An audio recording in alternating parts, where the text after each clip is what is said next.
If this is your first time up, just enjoy the ride. Lots of good stuff to see.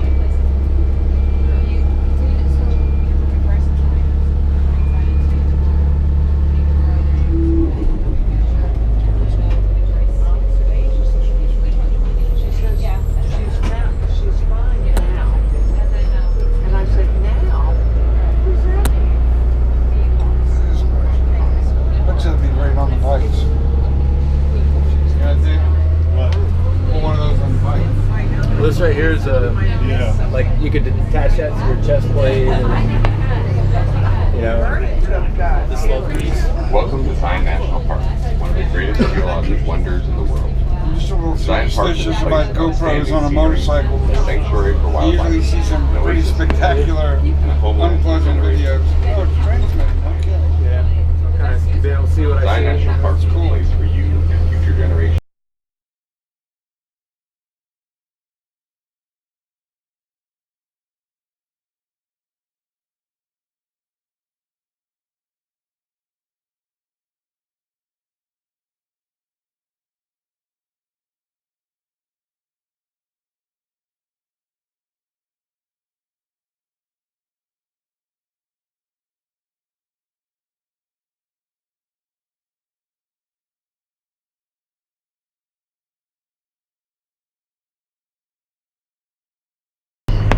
It is okay to drink water on the bus, but please do not eat or smoke. If you want to take your bicycle into the canyon on your next trip, put it on the rack on the front of the bus. Each shuttle bus can carry 3 bikes. Please stop and wait for shuttle buses to pass if you are riding your bike in the canyon. Whether you're here for a few hours or several days, refer to the park newspaper to make the most of your visit. It has useful information for planning your trip, including a park map, shuttle bus schedule, and descriptions of hiking trails, points of interest, ranger programs, and youth programs. To enjoy Zion and to help us care for your national park, please stay on the trails and don't feed the wildlife.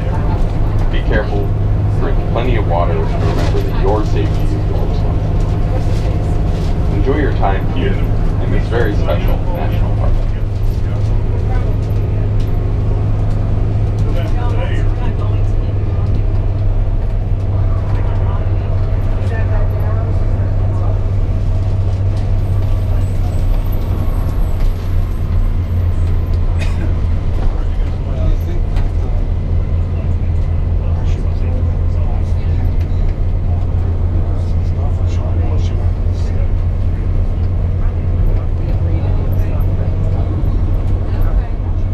The next stop is the Zion Human History Museum.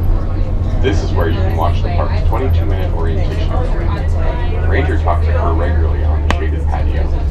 Check the park newspaper or visitor center for the ranger program schedule. Look behind the museum as the shuttle bus turns into the parking lot for one of the most dramatic views in the park, the Towers of the Virgin. The tallest peak in the group is called the West Temple.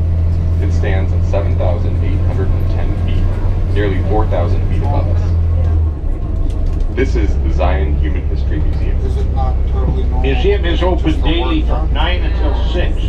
If you get out here and go to the museum and then later want to continue up Canyon, come back to this stop. On this post you'll see that sign that says stop number 2, Temple of Sinawava. Anytime we're going up Canyon, the bottom of that sign will say the Temple of Sinawava. If you want to go down Canyon, look for one that says to the visitor center. So if you come off a hike and may be confused about which way the bus is going, just read the bottom of that sign. That'll determine which way you're going to go. You're getting off.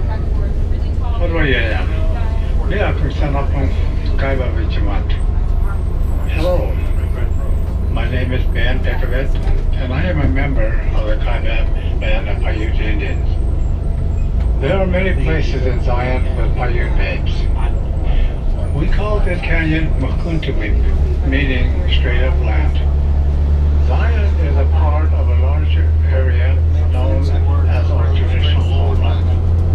This area includes parts of California, Nevada, Arizona, and Utah. Our Creator placed us here to care for and protect this land, especially places where water, medicinal plants, animals, and minerals are found.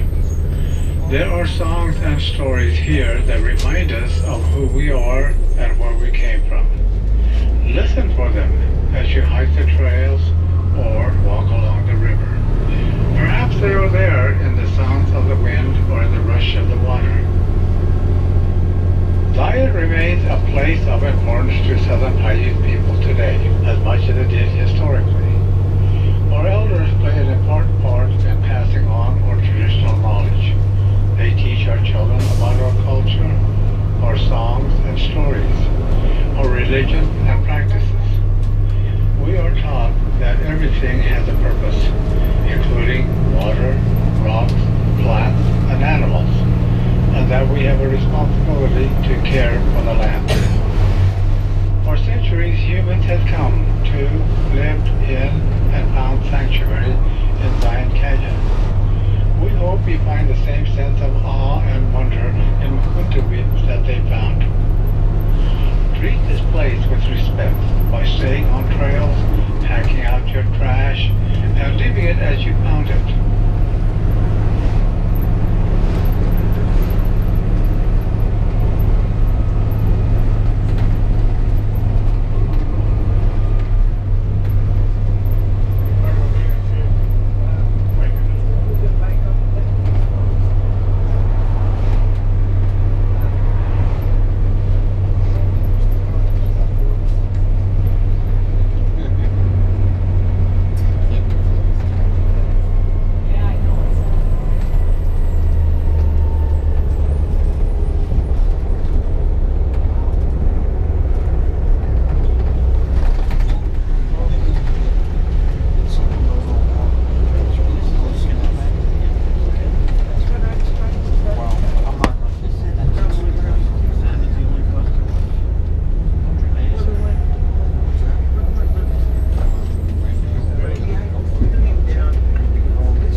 This is Canyon Junction.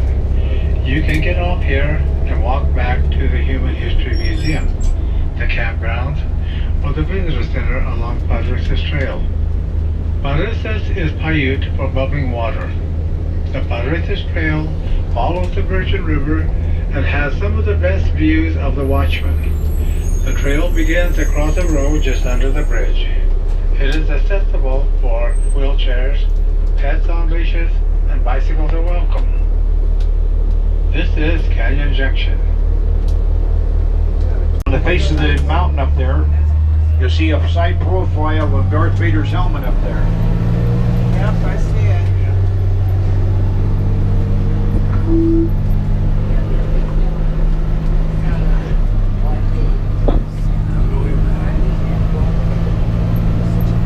Well, I'm seeing bench on the face of it. For now.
created by erosion.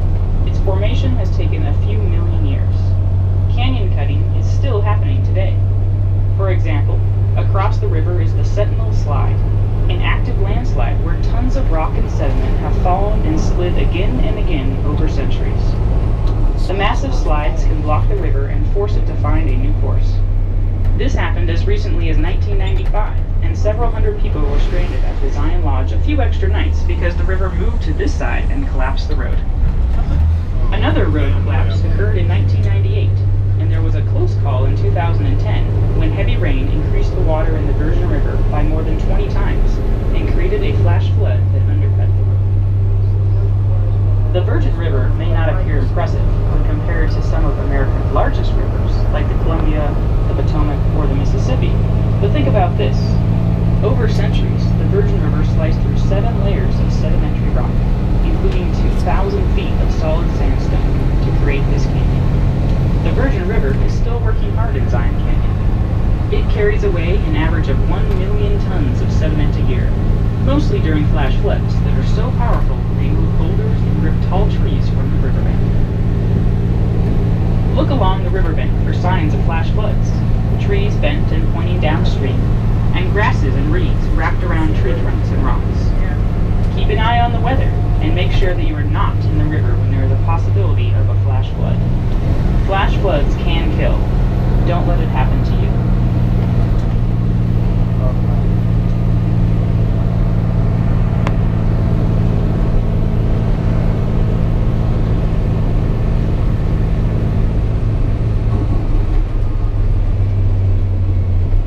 This is the Court of the Patriarchs.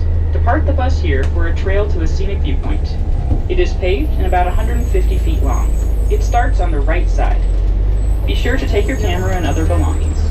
Watch your step as you exit.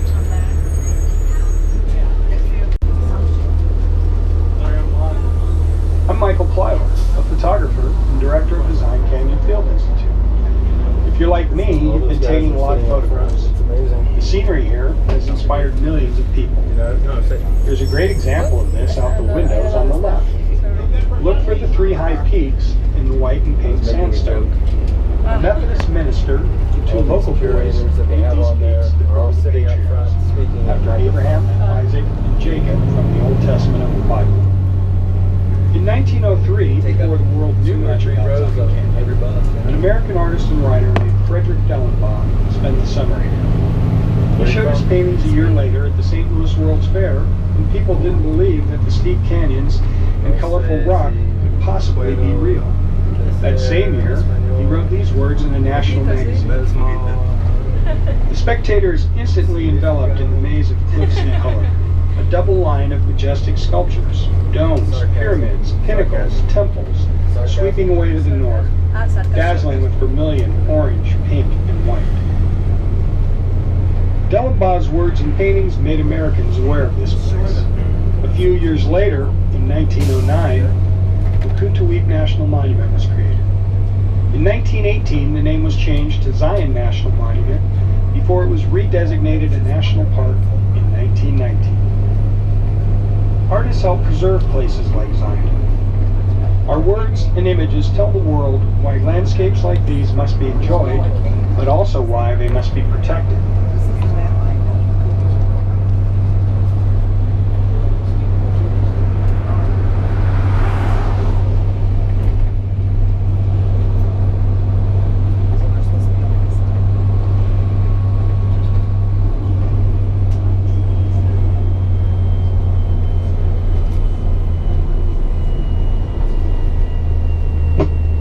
As we come up the road here, if you look out your windows on either side, you see this big white flower. It's got a big petal. The name of that is Sacred Decorta. Interesting characteristic about that is that it opens up at night and then closes down during the day. So if you go for a hike today and then come back, look at them, and as you come down the canyon, you'll see the petal itself will be closed, and then they'll open up again during the night. They are poisonous, so you don't want to be playing with them too much.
This next stop coming up is Zion Lodge.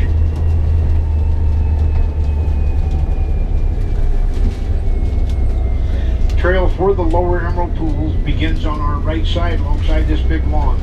Follow this sidewalk out over across the road and across the bridge to the trailhead.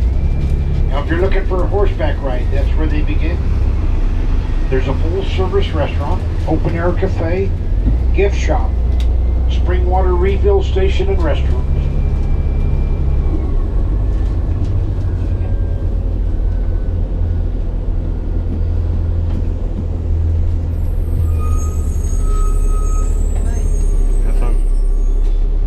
It's adapted to hot and dry or cool and wet environments. Back at the visitor center, you likely saw cacti because it's hot and sunny there. Along the Virgin River in this section of the park, you'll see cottonwood and box elder trees because they grow close to water. And in even wetter places in the park, like near waterfalls and springs, you may see water-loving plants such as watercress and maidenhair ferns. These types of plants need a very moist environment and lots of shade. Each plant is adapted to its neighborhood and how much water it finds there. Even the plants in Zion tell the story of water.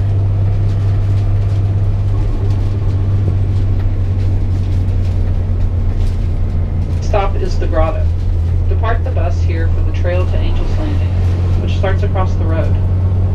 The trail is 5.4 miles round trip and is rated strenuous. It is steep and narrow with 1,000-foot drop-offs on both sides at the top. Use caution. People have died falling from the cliffs along this route. Small children and people with balance, pulmonary, and cardiac problems may have difficulty on this hike. Use the bathroom here before hiking. The Cayenne. Now take advantage of that last statement that came across there. This is the grotto. Trails for Angel's Landing, the West Rim Trail, and the Cayenne Trail all begin on your right or your left side, excuse me. Left side, once you get out of the bus, you go across the road and across the bridge. Once you cross the bridge, if you stay to the right, that's the Angel's Landing West Rim Trail. You turn left, that becomes the Cayenne Trail.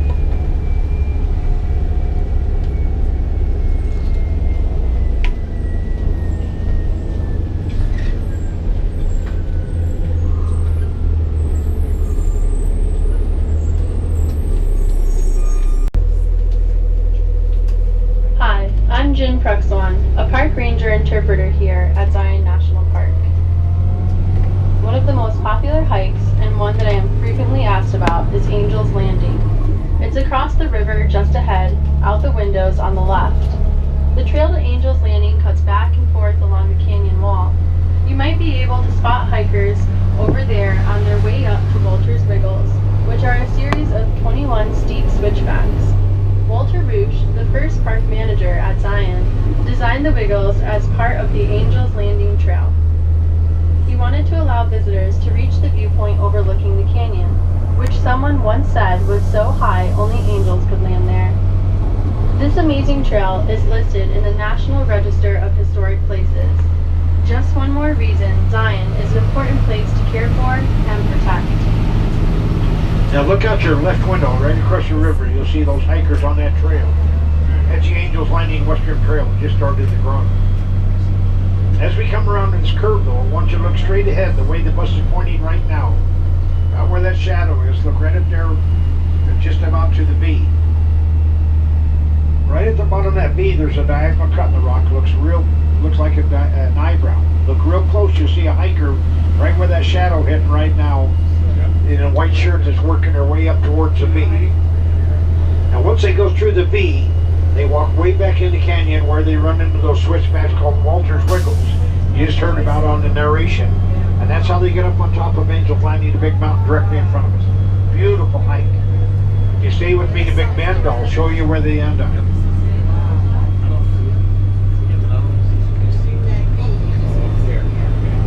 As we come in this section, if you look straight forward, you'll see the different layers of sedimentary rock that have been formed over the millions of years. Each layer is just a little bit different in color. That's due to the mineral content that was in the area when that particular layer was formed. They look like layers of cake stacked one on top of the other.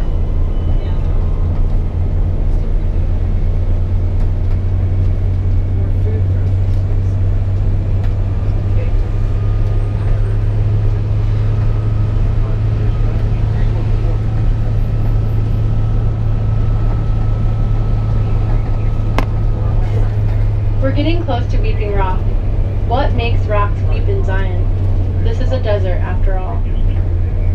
But high on the plateaus, rain and melting snow seep into the Navajo sandstone and slowly filter down until the water reaches a less permeable layer it can't move through. The water is forced laterally out of the rock, creating a spring. Springs at Weeping Rock constantly drip water that nourishes delicate ferns and flowers hanging on the rocks. There are also hanging gardens at the Emerald Pools and along the Riverside Walk. These green gardens add to the uniqueness of Zion and make you forget for a moment that we are in a desert. Now, the lower, this Weeping Rock is closed. If you hadn't heard, we had a rock slide a week ago, and it did create some problems here, but two things I want to point out. As we come around the curve, if you look straight ahead, you'll see it'll be on the right-hand side, you'll see where the mountains went. That's where that Weeping Rock is, where the water's seeping out. That water that's dripping out has been tested to be about 1,200 years old. Now, as we come around this curve, I want you to look over your right shoulder, clear up in the mountain here. Look clear up there top, you'll see a big white, kind of a real light-colored section. That's where that rock slide was. It came down and hit you see all that sand and debris. It looks like sand and debris that's coming off the mountain. It shattered the rock as it fell, and it just pulverized it, and all this area was hit by it. There's trees and branches, and all this stuff was out on the road here. There was a bus that got caught coming out of there. Fortunately, nobody was serious was hurt. A couple of people were hurt, but it's just amazing what Mother Nature can do. I'm Seth Walker, and I'm a rock climber. If you look up on the canyon walls, you might see me and other rock climbers appearing to defy gravity. We're sometimes hard to see since we're so small on these big sandstone walls. But look carefully. You might spot us in a big crack moving up to the rim of the canyon. Zion has some of the most prized climbing terrain in the world. These big wall climbs, as they're known, are not for beginners. We use ropes, harnesses, and other special gear to get up the walls. The challenge and the scenery are great rewards and keep us coming back. Climbers are not the only creatures that like these canyon walls. If you're really lucky, you could see a peregrine falcon flying near the canyon rim. Falcons prefer to nest in cliffs, so the National Park Service closes some of the rock climbing routes in the spring when peregrines nest. These falcons were almost extinct at one time, but now they have recovered in places like Zion, where they are protected. The canyon walls are also the kind of habitat favored by the endangered California condor. Condors take advantage of thermals, rising columns of air, to help them reach soaring heights. In 1982, there were only 22 California condors in the world, but a rescue effort saved them from extinction. Now, there are about 400 in the world, and about 70 wild ones living in Arizona and Utah.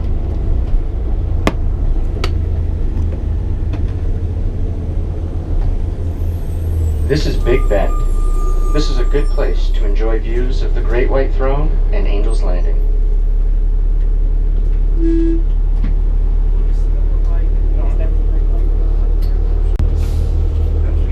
Folks, this Angel's Landing directly in front of us. As we make this curve, look out your left window, clear up the top of the peak, right on the skyline. This is where they hike. They walk on the edge all the way out to the end on the left.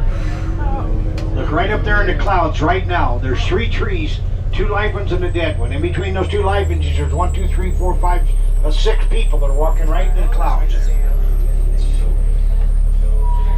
Now, some places they have to hold on to a chain as they advance up and back. Some places the trail isn't much wider than the width of the bus. Now, a lot of people like to go up there, but not necessarily all want to go out on a chain. Look over to your right side where that red slick rock is separated from the mountain. That lower section is called Scout Lookout. Anybody can take the trail from the grotto to Scout Lookout, not have to go out on a chain. So if you'd like to go up there, it's well worth your time. Beautiful hike.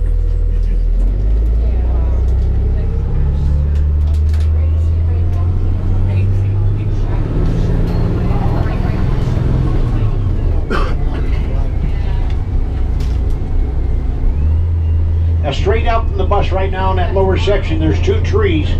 There's a couple of people standing right there by those trees right now. This section of the canyon is very popular for face rock climbers. In the spring and the fall, they're here all the time. They climb on both sides of the canyon. It's amazing to watch them when they're up there so high. They look like flies on a wall.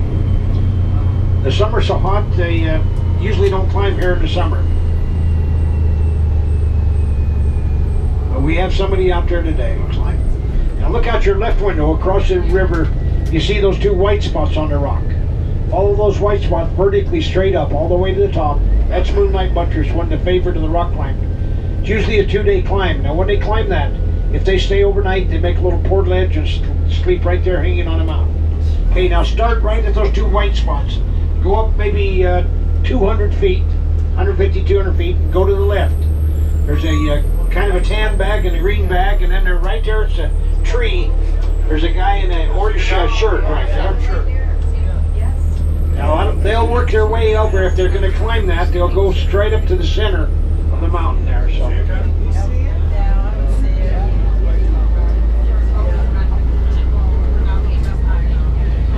It's always amazing to watch those guys.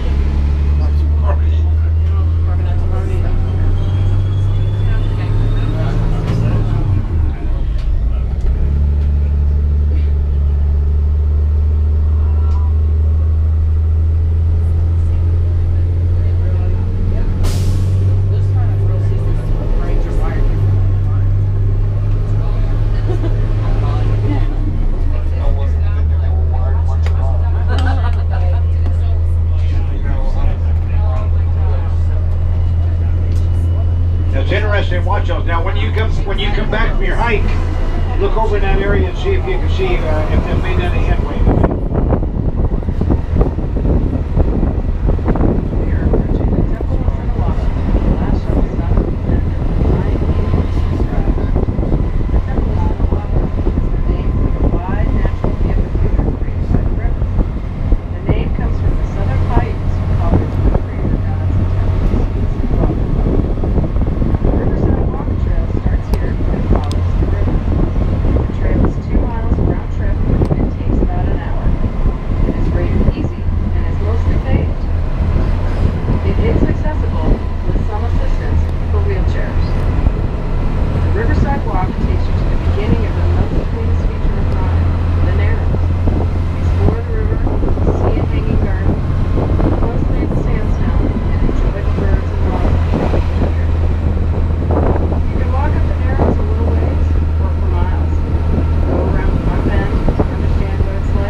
This is the Temple of Sinawava.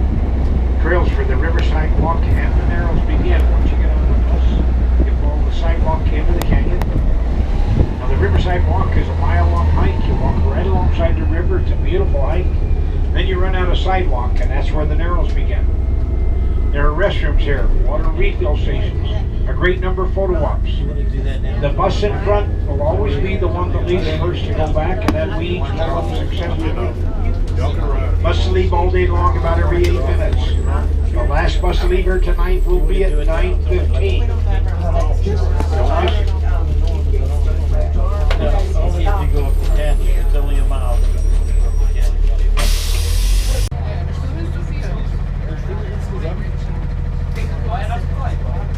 Doors will be closing.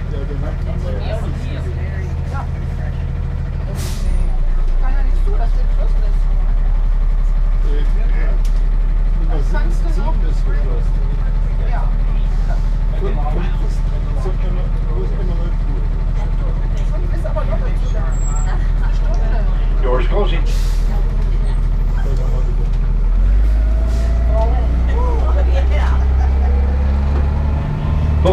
you've had a good day so far. It's a beautiful day out. That little cloud cover helps out. Now we don't play a tape narration on the way down. However, we do stop at all the stops we did on the way up. Our first stop will be Big Bend.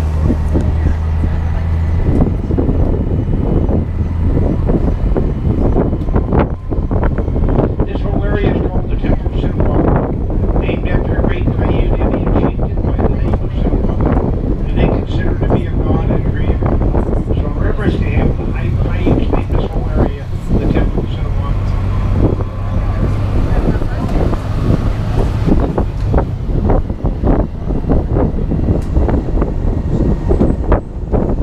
As we come around this curve, we're going to be coming to a clearing on the right-hand side. When we get to that clearing, if you look out your right window, across the river just behind them, you'll see a couple of rock formations that have to do with the temple. The tall one is called the pulpit, and the short one is the altar. He's straight out across the river right now.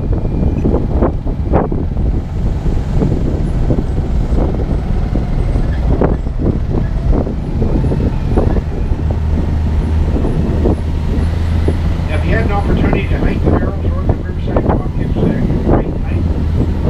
They were closed for quite a while this spring because of the early summer, because of the heavy-duty runoff we had.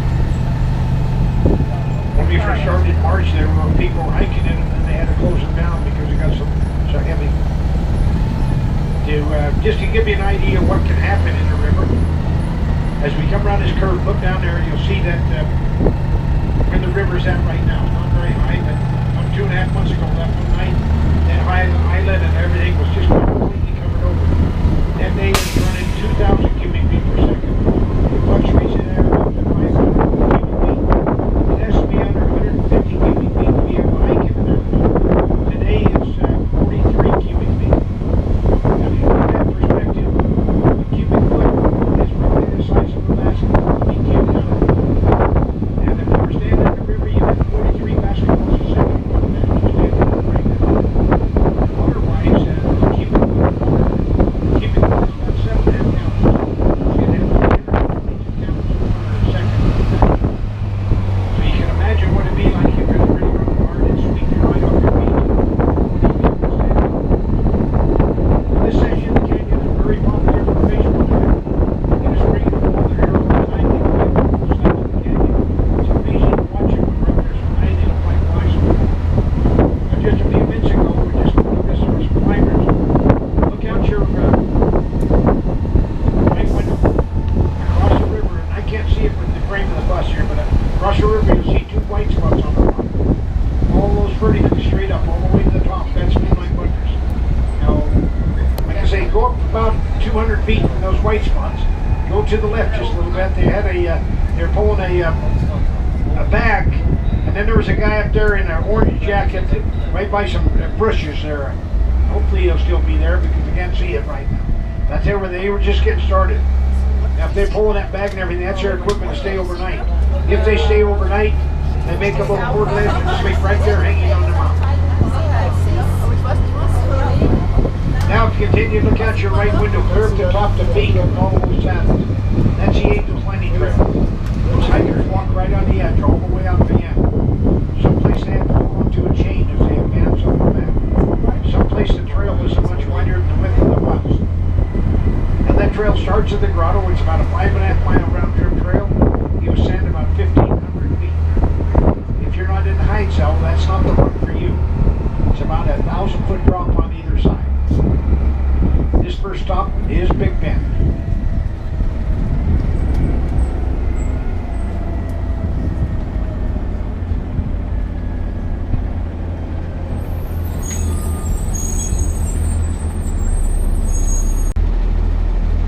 Now, if you like that Angels Landing Trail, but you're not quite ready to take that hike, go onto YouTube under Zion National Park, Angels Landing.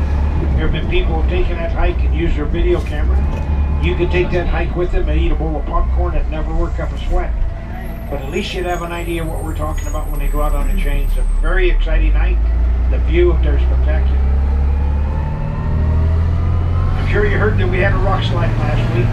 We have them all the time, but this was a significant one. You look out your right window, straight through the channel over there, you'll see where that all that sand looks like sand in that, on the mountain there.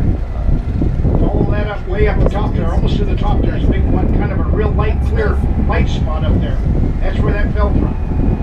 That broke loose and came down and pulverized, made it look like an avalanche came over there. It came down and hit all the area. There was a bus that was caught in there, but it got out safely. But it brought dirt, debris, and branches and everything from all there. So they've still unstable, so they haven't moved that area right now. Now this stuff, or this, as we get past this viewpoint now, look out your right window. That big gray and white mountain is coming into view is the Great White Throne. It's considered to be one of the tallest sandstone mountains. 6,750 feet above sea level. 800 feet higher than this next stop would be, still is, but we just can't stop there. It's like Weepy Rock. Now that, you heard on the narration coming up, they talked about water seeping out of the mountains. That's what this one is.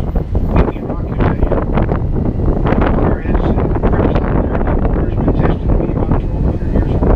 Taking that long and filter down through the mountain. Now as we come around here, look right up there about where the sun is up there. Just above the sun, you'll see that white spot on the mountain. That's where it broke away. But also look right up in the sky about 11 o'clock. You'll see some timbers. They look like telephone poles. That's Cable Mountain. What you see is remnants of a cable system that was built in the early 1900s. They built a sawmill way up top and needed a fast way to bring that lumber down the mountain. David Flanagan came up with an idea of using a cable system. He used that for a number of years, about a 2,500-foot rock. They could rock down just a matter of minutes. The lumber that went into building the lodge the first time to miss this cable up there.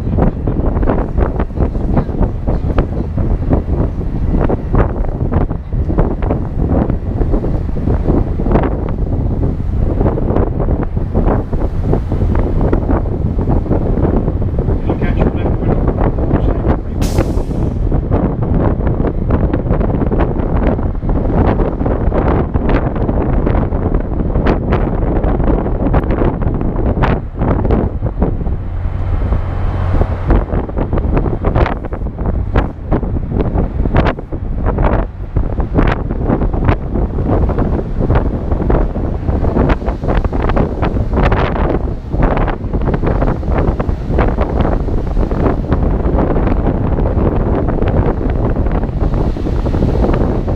As we top this hill, we come around this curve. I want you to look over your right shoulder, clear back in the canyon here, and the mountains come down to a V. That is the Angel Landing Wishman Trail. About where the shadow is on there. Look right at the bottom of that V, there's a diagonal cut in the rock. You should see hikers going up and down that diagonal cut. Now once they go through the V, they walk way back in the canyon where they run those switchbacks called boulder twiggles. That's how they get up on top of Angel Landing.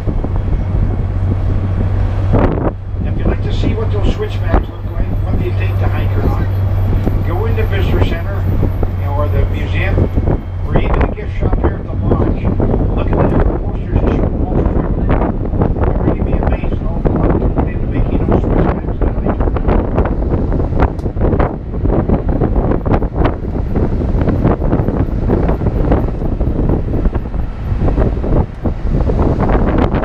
This next stop coming up is the Grotto Trail, Angels Landing, Western Trail. We get on your right side, and they go across the road, across the ridge. Once you get across the ridge, if you stay to the right, that's the Angels Landing Western Trail. You turn left, that becomes a Cayenne Trail.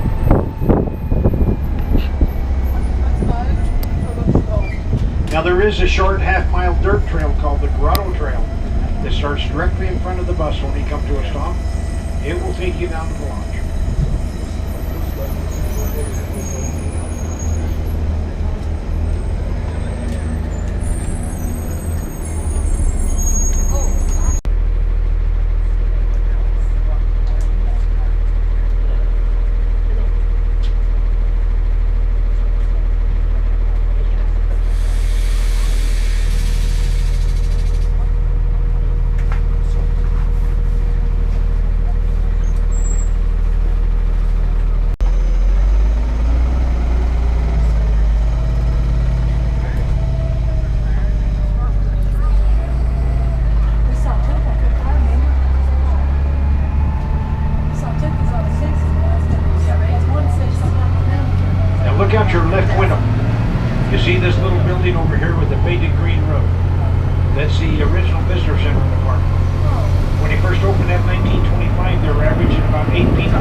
Lower Emerald Pool begins on our right side alongside this big lawn. Follow that sidewalk out over across the road and across the bridge to the trailhead. Now if you're looking for a horseback ride, that's where they begin. There's a full service restaurant, open air cafe, gift shop, spring water refill station and restrooms.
also the start of the Parusis Trail, a 1.75-mile paved trail down the visitor center. It's also the only trail in the park where you can walk your leash pet and ride your bike.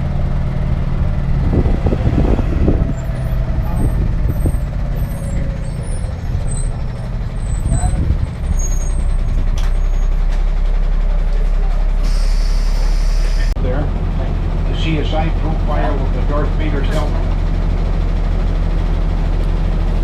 To use a little imagination. Now this section of the canyon is very popular for, I mean, if you haven't had an opportunity to drive through the tunnel since you've been here, it's well worth your time. It's on our left on Highway 9, about 3.5 miles.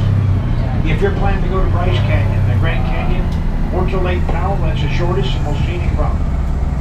Now when you get to the stop sign, look out your left window. Way back in the canyon, you'll see that blind arch has a Blackwater Street right in the center. There's a trail called Canyon Overlook that starts just on the other side of the tunnel, and you end up over the top of that blind arch, looking this part of the canyon. Really, really like it. Now the tunnel itself is quite an engineering feat. It's been open since 1930. It took them 3 years to drill and blast and chip through that solid mountain to make that 1.5-mile tunnel. It's the longest vehicle on the other side of the tunnel. There's some other great trails to find. Beautiful scenery. The Bighorn sheep are over on that side. Sometimes they come out on the picture. Now, if you hadn't thought about going over that way, it's worth your time. There's 13 miles of park on the other side of the tunnel. Lots of places to pull over and turn around, and then you can turn around and come back. Even higher in elevation, so it's different formations. And those Bighorn sheep just might come out and walk by your property.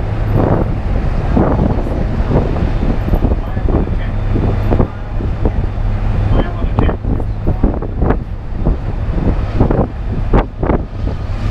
You go through some windows or past some windows there for events. Years and years ago, they used to be able to, when it wasn't near as busy, you could go over and stop in there and look around. Now it's got pretty busy.